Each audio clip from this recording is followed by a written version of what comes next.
Yankees fans, welcome to Fireside Yankees, where passion meets the numbers and gut feelings go head-to-head with cold, hard stats. We break down every move, every at-bat, and every front office decision with the same intensity you guys bring to the Bronx. Love it, hate it, feel it in your soul. We're right there with you.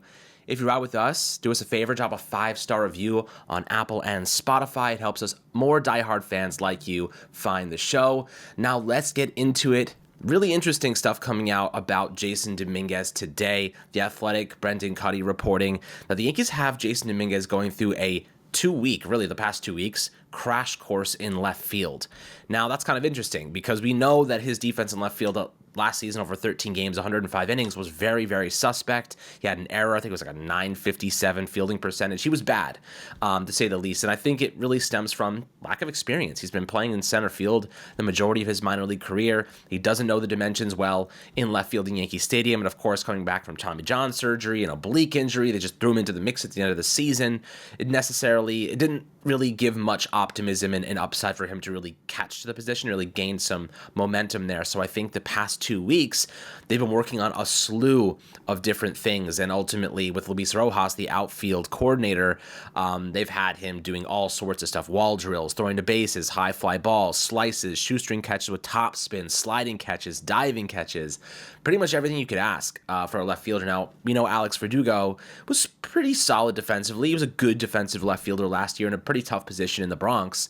But obviously the offense was the falling point for him. He really wasn't able to offer the vintage offense we saw from his days with Boston. Now, of course, we would have loved to have a little bit more potential there from him, but Dominguez has got that potential, right? He's got the raw talent, he's got the raw power, he's got the contact rates. When he gets hot, we saw it last year before the oblique injury, he was absolutely scorching in AAA in the minors, and ultimately that's the version of Jasson Dominguez. He's only 22 years old.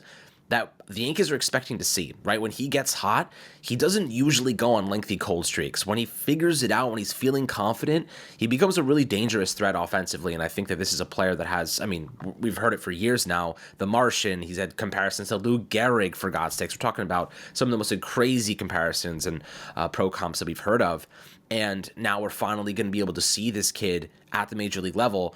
And the sample sizes that we've been able to watch so far, they're small. Like, we can't really make a general consensus of like what he's going to be at the major league level, but we know one thing: the switch hitting bat plays, right? If he's going to be leading off, that's exciting because he's got raw power. He can give you 20 plus, 25 plus home runs a season.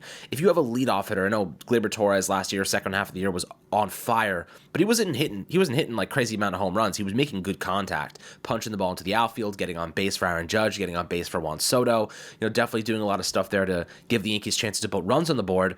Dominguez is a little bit different than that. He's not going to be this elite contact guy. He's not going to punch the ball into the outfield all the time. He has a lefty swing that profiles perfectly for the Bronx. And ultimately what you want from that is elevation. You want to elevate the ball, get it out into the outfield in right field, and capitalize on that short right porch, hitting more home runs. So I think that is something that we will see a lot of. And then, of course, when he's hitting from the right side, probably making more contact there than trying to hit home runs as a righty against left-handed pitching. This is a major asset for Dominguez and the Yankees, who, if they have Oswaldo Cabrera batting ninth and playing third base, they have two switch hitters at the top and bottom of their order. That's pretty unique. We don't see that very often. So I think that's kind of cool. We'll see what happens in terms of whether or not he leads off. But some of the stuff in this article is really promising because, this is a guy that's had so much expectation, adversity, obviously coming back from the injuries. He wants this job. And I know Aaron Boone said, hey, he has to earn it in spring training. Let's be honest. Who is he competing with? Everson Pereira, Trent Grisham. He's winning this job, whether or not he plays excellent or he has some struggles. They're going to live with the ups and downs because he's a rookie, basically, and I think that's fine. You have to experience some of these tendencies, and obviously experience is going to make him better. Rojas said he wants all that. He wants it. We had that conversation in terms of him being ready for the major league role. And Boone and Cashman have both been mirroring the same thing. Cashman said ultimately there's a lane for Dominguez to take, and he's got the talent to take it. Obviously, we all know that. I think some of the really interesting stuff that Rojas said about his mental strength, and I think that's a really key thing for a young guy, 22 years old. The mental fortitude that Dominguez has shown has been pretty solid. Like he's a quiet dude, except when he doesn't need to be. And I think that's kind of the humbleness about him, is he's a hard worker. He just wants to be great. And that's all you hear about him, how hard he's working and he's putting in the time. And I think that's exactly, if you're a fan of the Yankees and you want a player to be great, he's doing all the right things. He's doing every little detail to get to the point where we can trust that he will develop into the player that we think he can. And Rojas said he's very even keel. Sometimes you think he's quiet if you don't know him well, but he's not. He shoots first. He'll come say, what do you think about this? He'll ask the questions, or he'll voice his opinion about something that he's probably not agreeing to. He's not just waiting for directions. He has a feel for what he needs and what he thinks, so he can really have healthy discussions. And that's why I think he can handle adversity, and he went through it. That's not easy for a 22-year-old playing left field for the Yankees when the team is making a playoff push, coming in and making some of the mistakes he did and not shying off. He put the work in. He was himself every day. I didn't see anything change. Same kid I met from day one is the same kid I've been seeing this spring, showing up early and working really hard. So there's a reason the Yankees put his locker right next to Aaron Judge. Obviously, they want him following him around like a puppy. Aaron Judge has been pretty healthy the last couple years, knock on wood. Dominguez hasn't, but he's only 22 years old, and because of that youth, it gives him a lot of kind of potential when it comes to bouncing back and not being injury prone. That label, it's terrifying for any player. You don't want to be injury prone, and I do think that Dominguez is going to try to shake off that label, and going and learning about Judge's routine, what he does before games to get ready. Is it going out early for batting practice? Is it doing something for your body? Is it whatever it might be, nutritional? Like, these are things you want your young 22-year-old pre-arbitration, cheap, cost-effective player, rookie, learning from one of the best players, if not the best player in the entire sport, Aaron Judge. That is exactly the type of combination you're looking for. Of course, having Juan Soto there would have been nice too, but we'll take Aaron Judge in this instance. And, that process that Judge has been in development for 10 years. He didn't just walk into the minors, walk into the majors with this same level of, just aptitude for success. And I think that Dominguez has the opportunity to soak in all that information like a sponge right now. Judge didn't have that type of caliber player that he was watching every single day and get it. He did a lot of it on his own.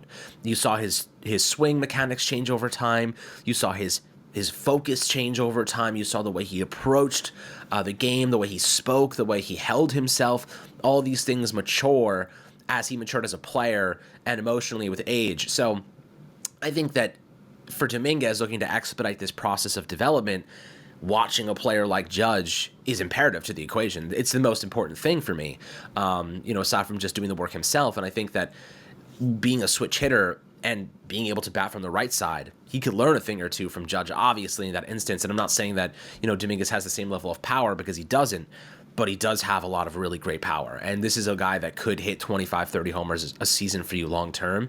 And the on-base percentages, if he could just rein in the plate discipline, start to really find his groove, and most importantly, stay healthy, take care of his body, we're going to see a player emerge here that I think a lot of people are, in your head, a lot of people are thinking, this guy, he'll be average, he'll be okay, he'll be fine, we can live with it. This is a guy that suddenly could be something you can't live without. You know what I mean? And I think that's kind of where my head's at. This is a player that the upside here, the potential, you think he's average, you think he's just filling a spot. No, this guy could be something you cannot live without offensively for this team. And he's figuring out the defense. He's putting the work in. I have no doubt he's going to improve. And the Yankees are dead set on him staying at a specific position. They don't want him moving to right field. They don't want him moving to center. They don't want him going to DH. They want him to be in left field long-term, learning the ins and outs and becoming a competent player there. Now, it's not as if he doesn't have the speed or athleticism to be a successful asset, right? He's super athletic. He can steal bags for you. He's got good speed. He can do all the things athletic that you need. It's just the positioning, the confidence, the know-how in left field where the elements and the dynamics a little bit different. These are things that just need experience. He doesn't lack any of the other tangible traits, right? He's just maybe lacking some of the intangibles, like the experience, like the confidence to play. So I do think that right now, when you're looking at Dominguez as a pure prospect, as a player, the upside's sky high. And I think that both Booney and Cashman have kind of sent that message. And the work he's putting in now, getting there ahead of time. I mean, the pitchers and catchers just reported, right? The rest of the position players don't report for another couple days. So, looking at Dominguez and how he's already there, he's already working, he's already putting in the time, that, like, as a fan, what more can you ask? What more could you want from your young talent?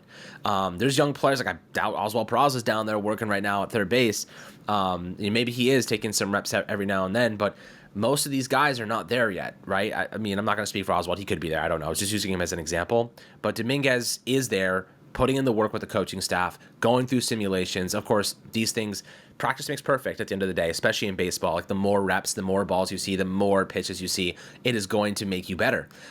Just like in basketball, more shots you put up, the better you're going to get, the better your mechanics are going to be, the better your confidence is going to be. The more times you do it, you visualize yourself doing it in the situation.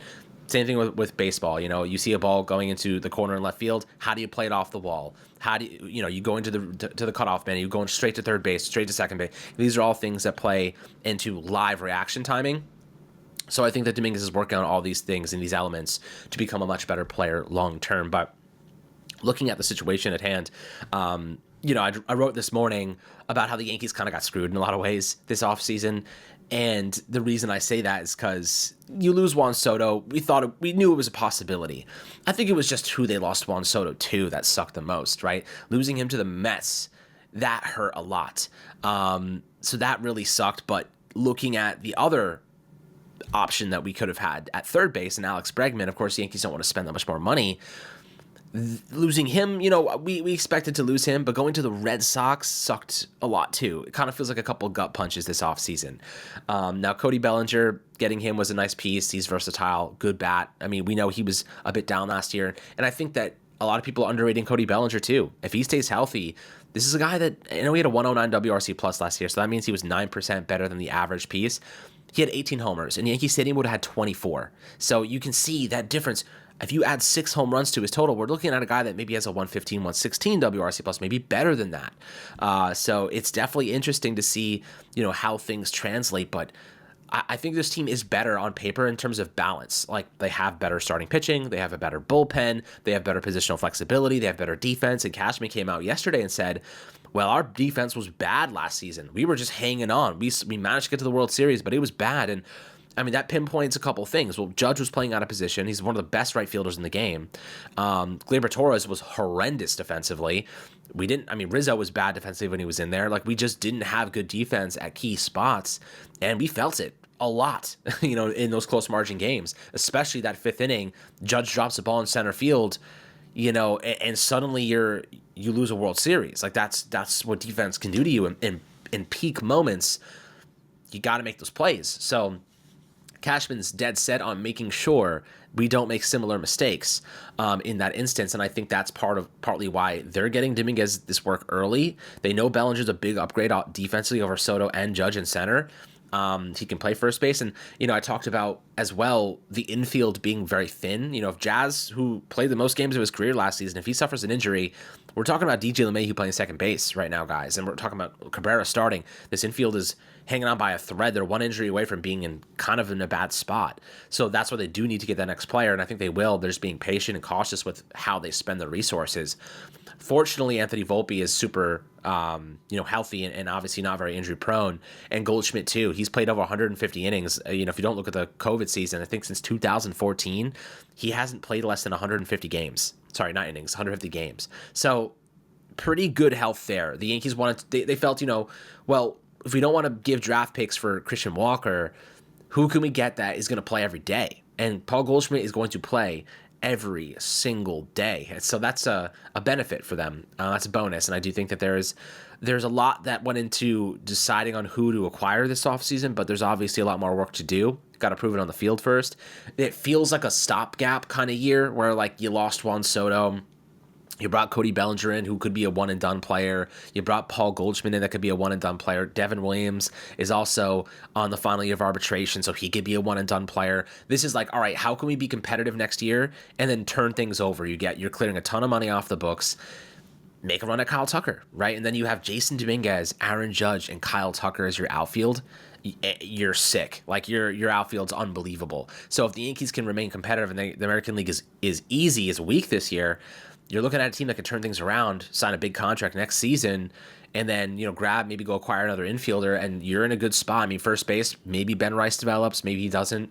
Maybe you bring Paul Goldschmidt back if he has a good season on a reasonable deal. Like, there are things you could do in this instance. So very curious to see how the Yankees approach, this upcoming year if they add another piece to the infield. Of course, we talked about Willie Castro yesterday, but just watch Dominguez, guys. This guy's gonna be a really good ball player for us. I think if he stays healthy, he's gonna be a really, really good ball player. And he's putting in the work. That work ethic, that translates. That stuff translates. It's laziness doesn't translate, right? Laziness, it hurts you long term. Dominguez wants to be great, and he's 22 years old. So keep that in mind. So always happy to hear your thoughts down below in the YouTube comment section. Make sure to like and subscribe as always, and drop a 5-star review on Apple and Spotify. I appreciate you guys. Catch you guys on the next Fireside Yankees episode.